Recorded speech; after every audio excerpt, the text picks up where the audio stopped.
Hi there, this is Miss Morphic with an update on my video, Where Do Performers' Videos Live Online?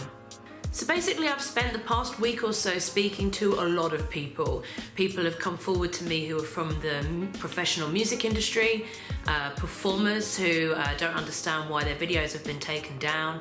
I've had recording artists come to me and speak to me via email about the issues that they've encountered, and having all of this information has led me to sort of really thinking about how performers engineer their acts and how they can then showcase their work online.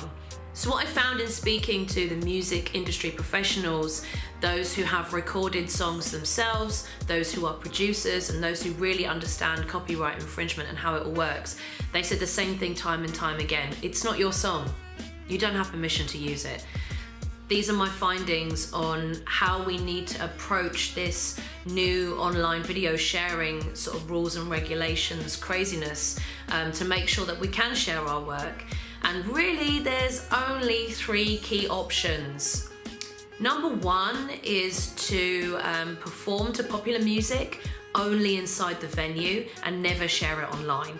This is because your performance is generally covered by a PRS license. The license will be something that will cover you on the night, and then if you're using a popular song, you basically can't share that online, because once you do, you're subjected to YouTube and Vimeo's rules, but more importantly, you're sharing it with a lot of people outside of that venue. You're not in the confines of that 100, 200 people in the audience anymore. You're sharing this with thousands, millions of people, and that's why things start to get a bit crazy once it gets online. So if you want to perform to popular music, you've got to keep it inside the venue. The second option is to collaborate with audio artists, people who would either like to make a song for you, or you could ask their permission to use their track and you could perform to that. And then when you put that video out there online, then obviously you've got the person's permission. So if YouTube or Vimeo did come to you with a takedown notice, you could actually come back, and I really encourage you guys do come back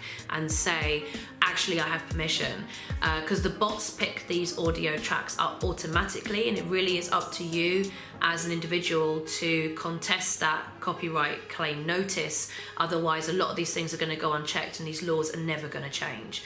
Obviously if you've got the audio artist's permission to use a track, then you can share it freely online and no one's going to say anything about that.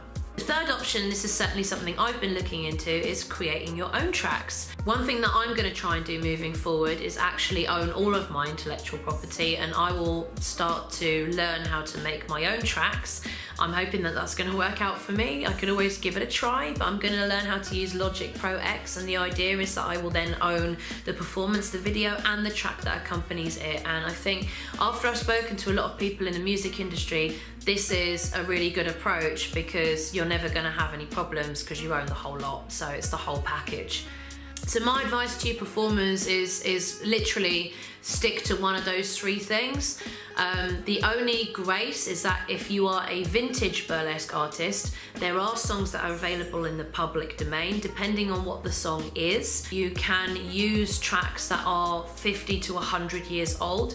So if you're into things like swing and jazz and that sort of like golden era of music from the 1920s, 1930s, there may well be songs that you can use for free, where you can perform them in the venue and then share the video online. I think there'll be a lot of performers out there who will be happy to know how we can move forward, because originally I think I was on the defensive that I couldn't do what I love to do anymore, but actually if I think about it, I've been doing it incorrectly for quite some time, and I think that there are a lot of performers out there who have felt the same way as I do, have felt like demonized for trying to share their work online. I think when it comes to fan-made videos, performances and remixes, that there needs to be some separation at some point in the near future between what is clearly a money-making venture and what is something that is just an homage and not making any money at all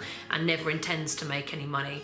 Now I understand what the rules are and how we can perhaps reverse engineer our acts. I think that there is hope for the future.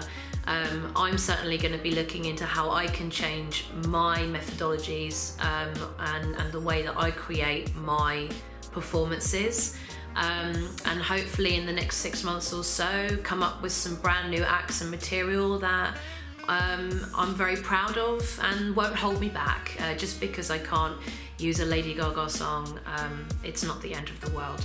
Anyways, I'll put a lot of links in the description, and thank you for listening, and I hope this helps you think about how you can share your videos online. Bye!